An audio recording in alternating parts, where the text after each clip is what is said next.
Marami ng mga truck dyan, mga nagtatambak din sa mga gilid-gilid na o sa bandang gitna yan eh. Yan. So may mga portion kasing wala pang tambak, so tinatambakan nila. At may isa pang layer pala na ilalagay sila. Kaya talagang taas niyan itong airport na yan, mga kaibigan. Ang airport na ito ay isa sa pinakamoderno, pinakamahal at pinakamalaking airport sa Pilipinas pag ito ay natapos na. Itatayo ito sa 2,500 hectares na bahagi ng Manila Bay na may planong magkaroon ng 4 na runways at expandable ito hanggang 6 na kayang mag-accommodate ng 100 million passengers every year. Bahagi lamang ito ng malawakang reklamasyon sa Manila Bay na may lawak na 12,000 hectares. Ang paligid nito ay magkaroon ng seaports, residential area at industrial zone na itatayo para sa komersyo at turismo. Ito ay magkaroon din ng expressway na layuning mapabilis ang biyahe na hindi aabot ng 30 minutes mula Maynila. So yun, pag natapos tong airport na ito ay maraming matulungan dito, mga kababayan natin dito sa Taliptip, Bambang at dito sa may Obando, Bulacan, tsaka sa Nabotas din. Ano ito na dito, parang may nakatira na nga dito eh. Ano, pwedeng ano dito pag umulan. Bali nilagyan ng bata dito, palaman. Yan o. Ano dito, kumbaga gumanon dito pero lubog na naman dun sa unahan. So hindi siya pantay. Nakapansin niya, parang wala silang ginamit na ano, yung alignment. So ganito dito, yan o. Makapansin nyo, walang laman yung gitna, tsaka tabingin na to, parang naka-slope na lang siya. Sayang yung ginamit dito na budget. Ganito. Sarap ang simoy ng hangin. Mayroon na huli kanina, nakawala. Yan. Marami na huli, kuya? Marami na huli si kuya. Anong isda? Mga bangus. Bangus ba yan? Big. Sarap niyan. Thank you, kuya.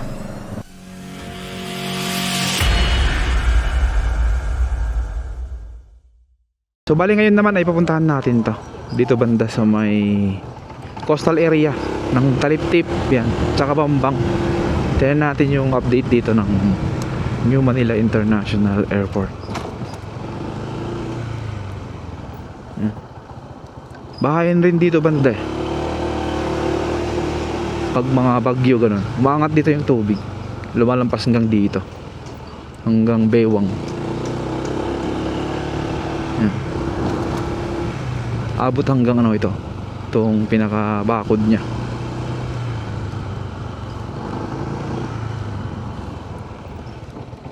Yan siya.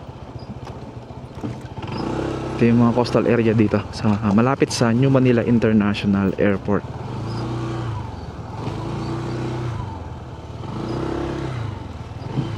Yun, may mga net sila dyan, no? May mga fish cage. Parang may daan na dito ng mga truck.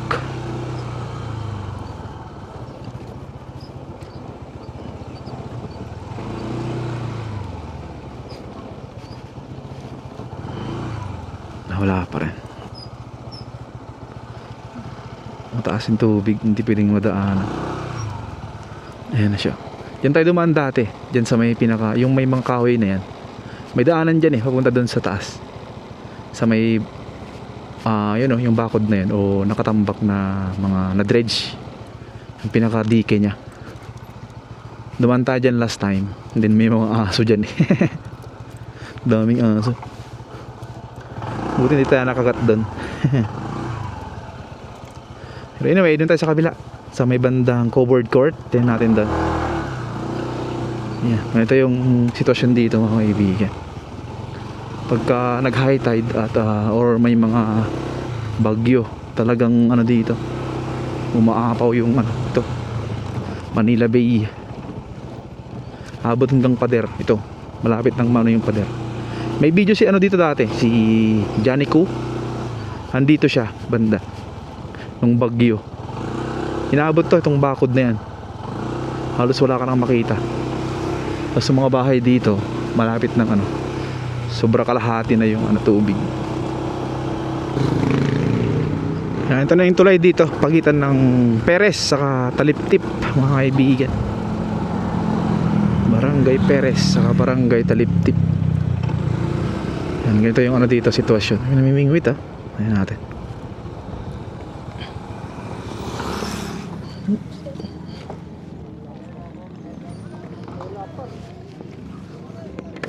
Nakawala. Sayang.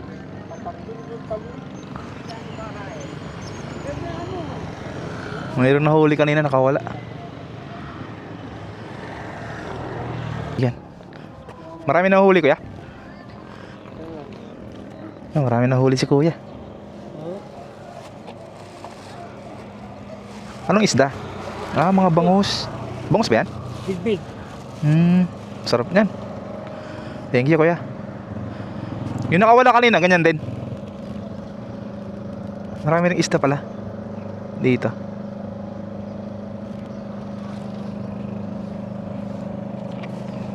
Sige kuya, thank you ah. Doon tayo sa may bandang, ayan o, ginagawang ano dyan, dike, sa may covered court. Let's go.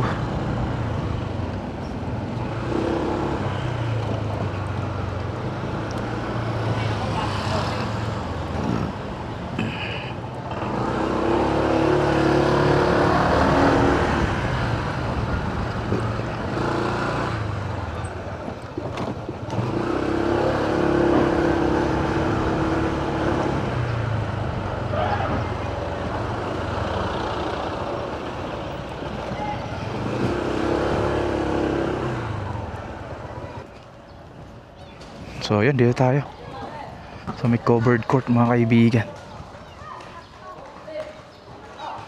Daming ano dito, naglalaro.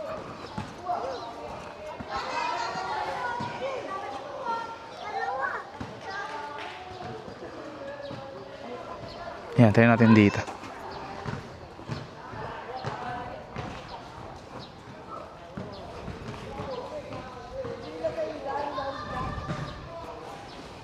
So may mga ano dito, nangangalakal din sa gilid. Ito yung mga bahay dito na ano, na nasira na dahil sa mga paulit-ulit dito na pagbaha. Yan, kung mapapansin nyo, sira na. Daming sira dito. Dati kasi may nakwento sa akin na ito kasing may bakod dito, ito dati sarado to. Ngayon binuksan nila to. Kaya minsan nagkakaroon na pantay na yung tubig dito. Kung pag mataas dito sa may bandang Manila Bay, ito kasi yung parang separated to na ano. Parang nabakuran siya para hindi mabaha dito. So nung nabili lahat to ng ano, ng SMC, halos lahat dito sa gilid doon nabili na ng SMC. Dito banda nabili na rin to. Yan. Tinanggalan na nila, o kumbaga nilagyan na ng ano, awang, para yung tubig dyan sa Manila Bay mapupunta na dito sa area na to. Yan. Parang hati na yung tubig dito.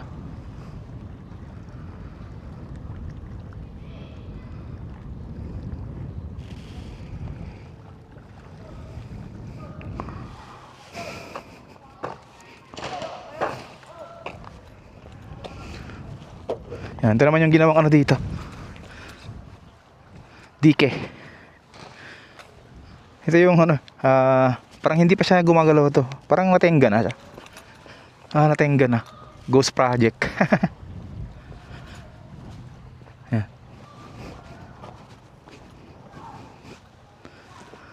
Ganito na dito. Parang may nakatira na nga dito eh. Ano, pwedeng ano dito pag umulan. Nilagyan siya lang ng bato. Bali nilagyan ng bato dito, palaman.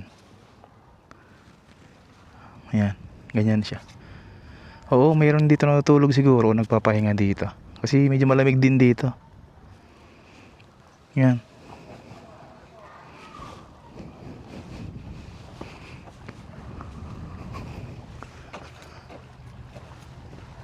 Lakarin natin to. Wala, hindi pa ano to, gumagalaw to.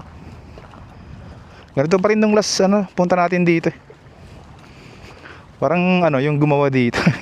Bara-bara lang, tinan nyo. Tabi-tabing eh. Kumbaga kinuha lang siguro to na contractor, yung mga ano nila, tao. Ayan o, tabingi yan.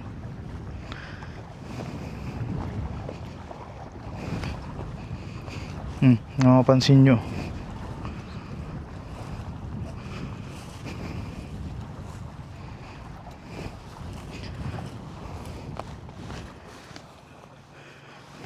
Pakita ko sa inyo kung bakit hindi align. Ayan o. Ano dito, kumbaga gumanon dito pero lubog na naman dun sa unahan. Yan o. So, hindi siya pantay. Nakapansin nyo. Parang wala silang ginamit na ano, yung alignment.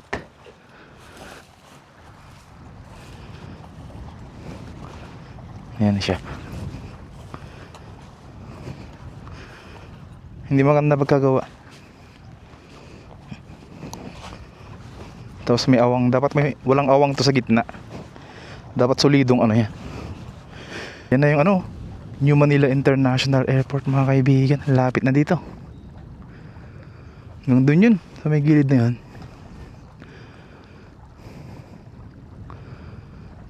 Punta tayo dun mamaya, dun sa pinaka party dun. Parang mas malapit din yung bandang dulo. Mayroon din kasing mga ano dun sa may dulo na, sa may Manila Bay area, yung facing dun. May mga ano na dun, may mga equipment sila, saka marami ng gamit dun.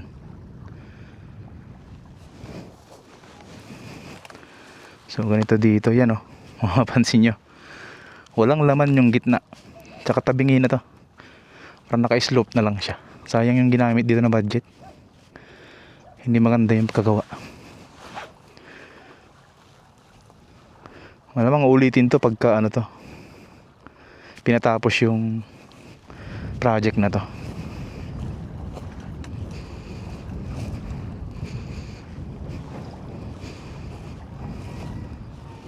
Yan, ito yung mga sheet pile dito.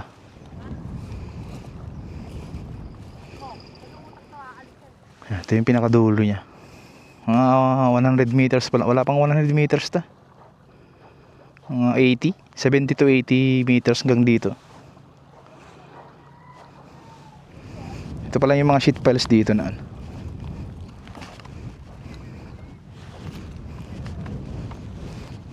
Yan, ito yung mga dulo ng sheet piles dito.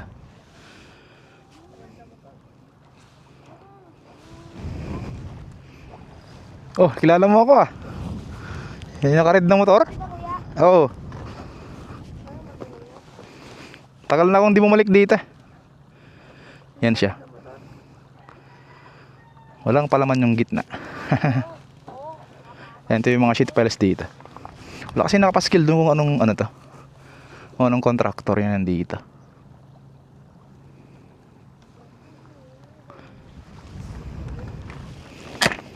Yan, meron din sa kabila, sa may kabilang parte niya. Pero hindi pa siya nag-start, yung mga ano lang, tambak ng ano, tambak ng lupa, hinandyan mga kaibigan. At ito yung mga awang sinasabi ko. May awang dito, parang may awang din dun sa may unahan. May nahuli si kuya. Wala. So yan siya. Ganito yung ano dito ngayon, sitwasyon mga kaibigan. Meron ding ano dito, lumang bahay. Tapos meron ding parang pinaka rest house sa gilid. Sarap dyan. Sarap matulog dyan. Kasi ano to, yung hangin niya kasi, sarap ng hangin. Parang nasa gilid ka talaga ng dagat. Dagat na to ito, banda Manila Bay na yan.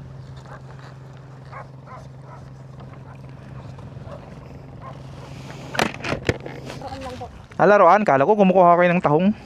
Yung mga ano tawag doon, yung binebenta na yung shell, yung talaba. Yan, gumawa po kami dito. Ano na kayo, shout out na kayo. Punta na ako dun sa kabila, sa may Bambang. Gina, shout out. Ganyan ka lang, shout out. Nahiya. Sige. Until next time ulit. Ito. Sarap naman ng liwangan nyo. Wala kayong hindi kayo nag-aaral? Aral po. Sarap dyan. Malalim yan, malalim. Dito. Babo lang. Wala rin yan, tatanggal yan. Gunting. Lagyan mo sana ng ano, tali.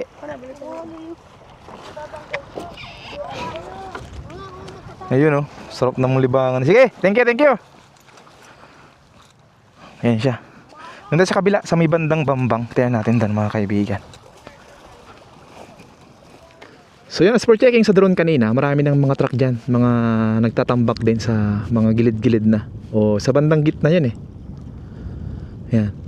So may mga portion kasing wala pang tambak, so tinatambakan nila. At may isa pang layer pala na ilalagay sila. Kaya talagang taas niyan tong airport na yan mga kaibigan. So try natin doon yung mas malapit kung makapagpalipad tayo ng drone doon. Dan tayo doon para ma-update din kayo doon kung ano na yung sitwasyon doon sa dulo. Ay dito sa may gitna, sa may Bambang. Kasi may mga ginagawang ano dyan eh, mga parang pagtaas din ng kalsada. Para makita nyo rin. Yan o, may mga alikabok doon o. Yun yung signs na maraming mga truck dyan. Kita dito sa baba. Right? Ayan. So nakita natin to. Walang galaw to. Itong proyektong nandito sa gilid.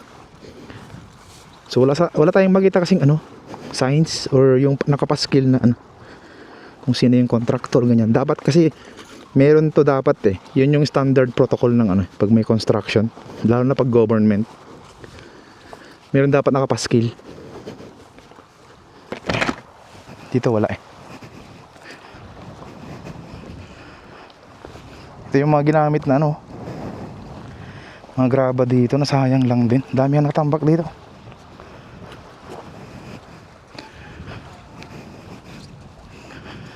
Alright, so proceed tayo dun sa may bandang Bambang. Tingnan natin yung ano dun, sitwasyon mga kaibigan.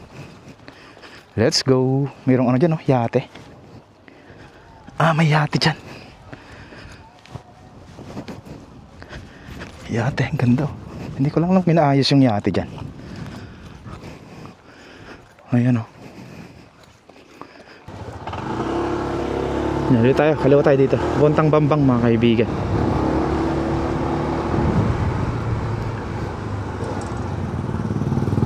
Yan. May mga parte rin dito na ano eh, nataasan na yung kalsada.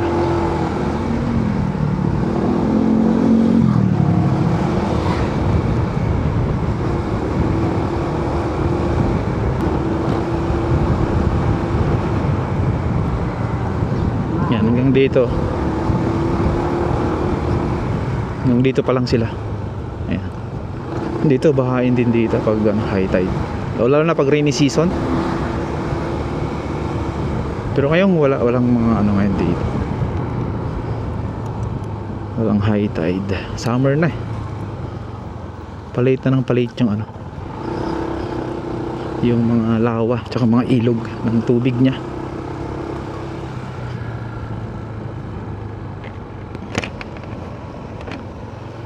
Yan o, ito rin o.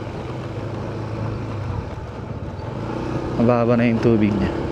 Parang irrigation niya ata to. Ginawang irrigation.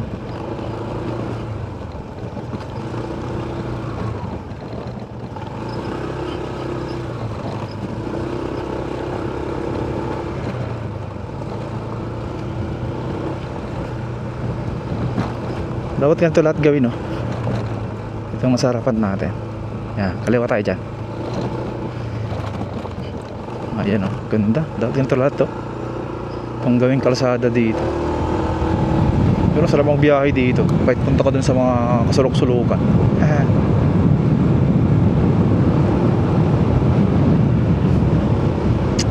Ganito. Sarap ang simoy ng hangin. Kaya lang, konti lang ito eh. Mabibitin ka sa ano, pagpatakbo. Wala, ito na yung dulo. Yan, ito na yung dulo.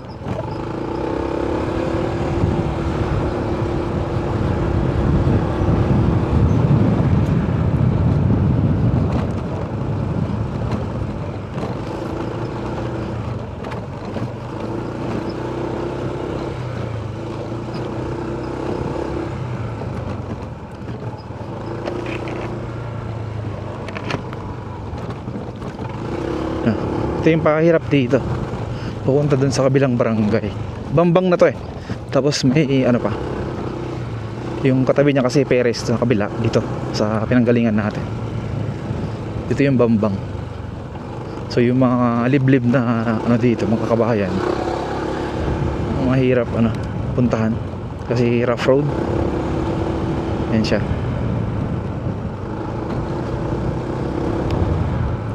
Yeah.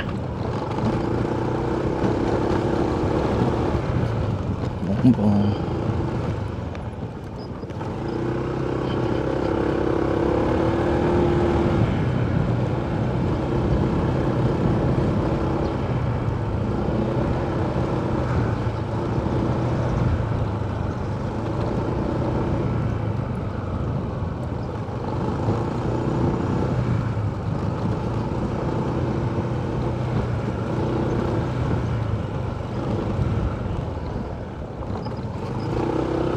Yan.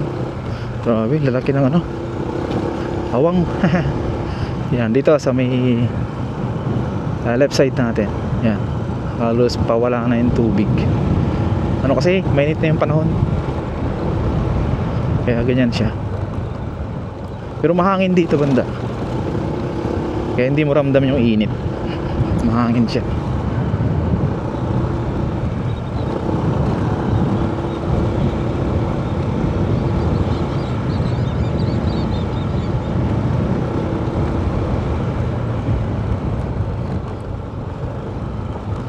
Yan, may mga parte rin walang semento.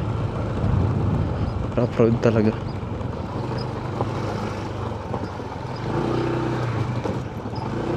Uy, wala karang daanan niya ata. Meron.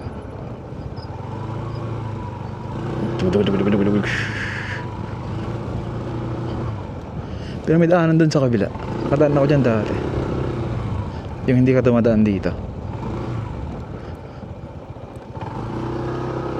Bongbong. Walang pako dito. Yari tayo niya. Wala pa naman tayong silant.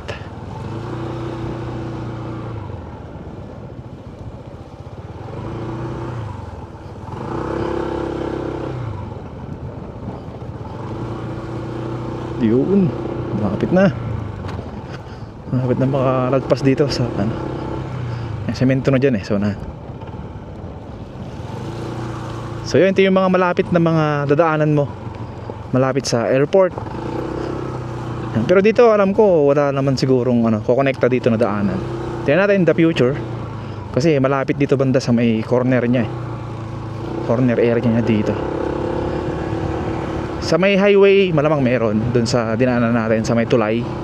And dito hindi pa natin alam dito kung meron eh. Pero may malapit na ano eh, daanan dito, yung pakanan dito. Tingnan natin. May malapit na daanan papunta doon, pero parang dead end na siya doon eh. So kung magkaroon dyan ng daanan, mas maganda.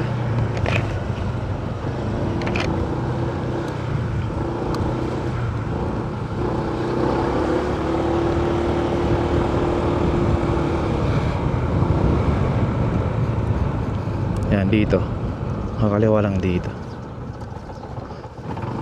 Kung tumas yung ano, basta dun sa unahan.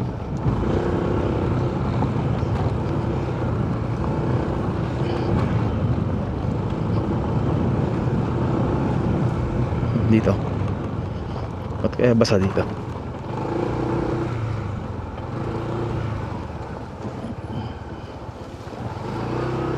Baka dito sa ginagawang ano dito. May ginawang ano eh, fish pond.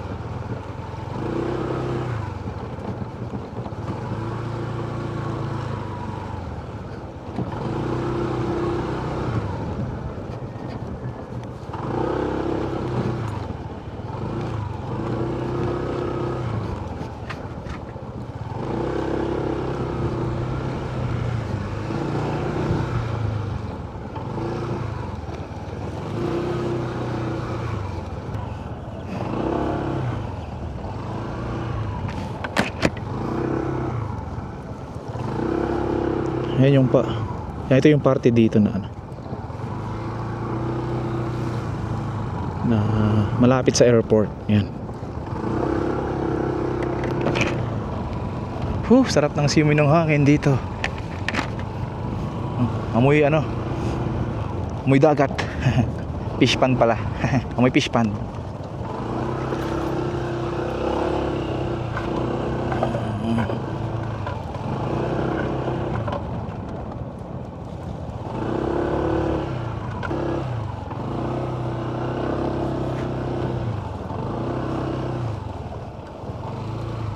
Ito na yung parte na ano eh, malapit sa airport. Yan na yung airport oh.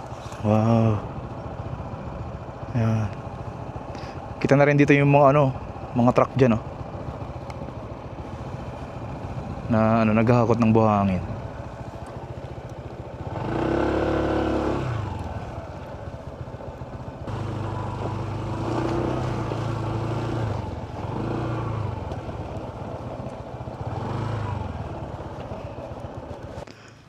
Ayan. So mukhang nabili na lahat 'to ni ano, SMC pala. Ito, mayroon nang nakapaskil dito. So hanggang dito nabili na ni SMC. Doon kanina kung saan tayong galing kanina, meron din nakapaskil doon na mga ano, ganito. No trespassing. So yun, pag natapos tong airport na ito ay maraming matutulungan dito, mga kababayan natin dito sa Taliptip, Bambang at dito sa may Obando, Bulacan. Tsaka sa Nabotas din. Yan. Kasi marami to, libo-libong mga empleyado dito or mga trabaho yung kaya niyang i-produce dito sa taga rito sa Bulacan. Yung NSCR hindi connected dito sa New Manila International Airport. Ang connected yung MRT-7 in the future.